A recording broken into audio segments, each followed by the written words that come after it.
Hai Sobat Akasaka, kembali lagi dengan gua Bang IQ TV. Karena emang gua masih berkolaborasi dengan Akasaka Outdoor Gear.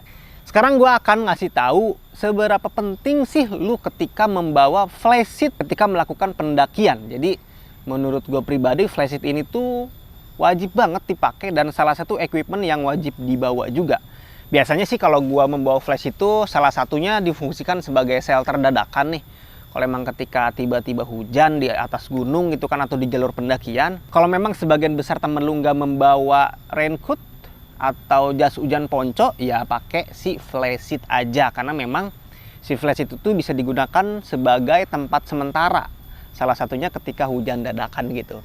Terus flysheet juga gue biasanya dijadikan sebagai dapur ya, dapur kelompok gitu kan. Tergantung ukurannya juga lah ya. Kalau emang 3x3 cukup tuh untuk dapur-dapur 2-3 orang cukup banget untuk masak-masak.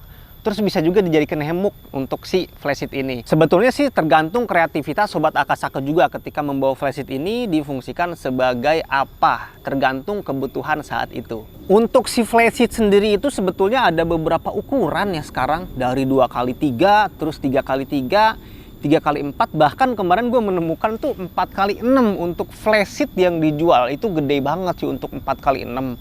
Tenda normal aja nggak sampai segitu untuk ukurannya, dan rata-rata memang untuk flysheet ini tuh memakai bahan-bahan nylon atau polyester karena memang memakai bahan-bahan yang ringan dan tidak terlalu gede untuk packagingnya, sehingga dimasukin di carrier tuh tidak terlalu makan banyak tempat ketika dimasukin di carrier. Karena memang untuk si flysheet ini tuh cenderung lebih ringan ya, dan ringkas juga dibandingkan tenda. Kalau tenda itu kan ada frame lah, ada pasak segala macam, dan memang kalau flysheet ini tuh tetap masih butuh yang namanya sanggahan ya.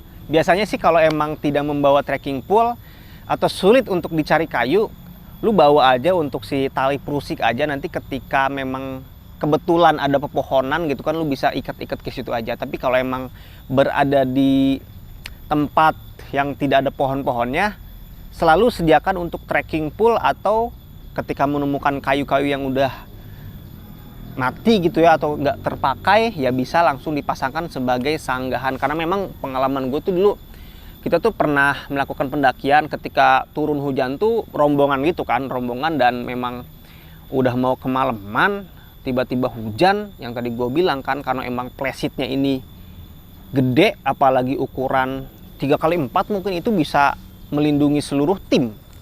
Kalau memang flysheetnya berukuran yang memang cukup dengan jumlah rombongan yang ada, itu benar-benar sangat kebantu banget lah untuk perlindungan dadakan.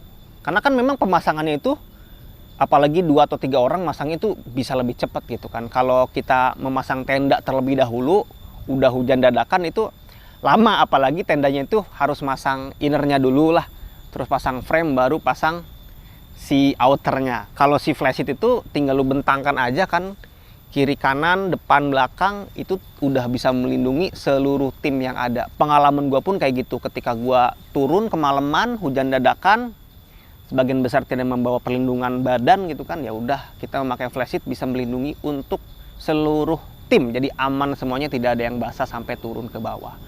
Jadi kalau kita lihat sekarang flysheet itu seberapa penting, tentunya sangat-sangat penting untuk perlindungan atau untuk tempat dadakan, bukan hanya untuk satu orang aja, tapi untuk satu tim pun bisa berguna banget. Nah, untuk si Akasaka sendiri, kalau emang lu berminat untuk membeli flysheet, lu bisa membeli ponco 3-in-1 laiba ponco ya untuk di Akasaka itu sendiri. Stoknya masih ada juga, ada warna grey sama ada warna hitam. Jadi memang kalau nantinya ketika lu membutuhkan fungsi sebagaimana fungsi flysheet, lu bisa membeli laiba ponco. Karena memang kalau untuk si laiba ponco ini disarankan sih untuk 1-2 orang aja ya, karena memang laiba ponco itu kan tidak terlalu gede, karena memang fungsinya tuh ada 3, sebagai ponco, sebagai matras, sama sebagai shelter dadakan atau bivak.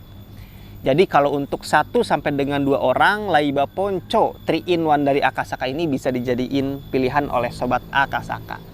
Oke, kalau emang lu suka dengan laiba ponco, udah gue cantumin untuk link pembeliannya di deskripsi video ini. Silahkan like sama share di video ini. Jangan lupa juga untuk subscribe di channel YouTube-nya Akasaka Outdoor Gear. Thank you banget. Assalamualaikum warahmatullahi wabarakatuh.